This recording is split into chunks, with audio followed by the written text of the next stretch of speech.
બાફાઈ કીધું કે સ્કોર્પિયન સપનાટણ ભૂલી જા અને અંડરગ્રાઉન્ડ પાઇપલાઇનનું કાંઈક કરે.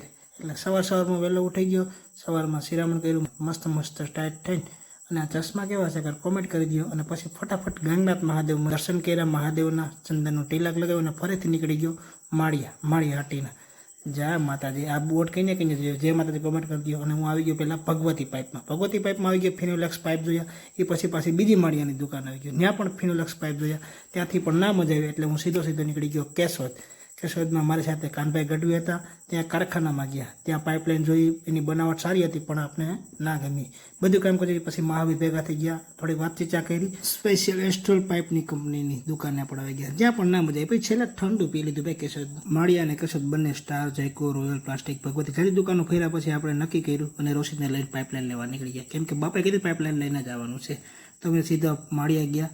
માળિયા SBIમાં ગયા, ATM નાખ્યું, પિન નાખ્યા, પૈસા આવ્યા, ઘા લઈ લીધા. અને આ છે માળિયા હાટીનાની ગુજરી સોમવારી.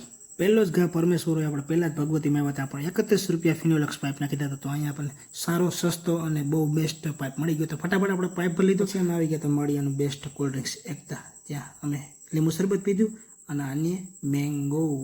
इनके हाथ में सोने का लोटा दिया ना, फिर भी इन्होंने सिर्फ भीख ही मांगना. Shut up.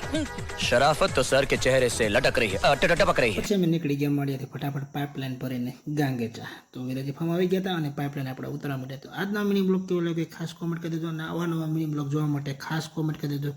હર હર મહાદેવ, જય માતાજી.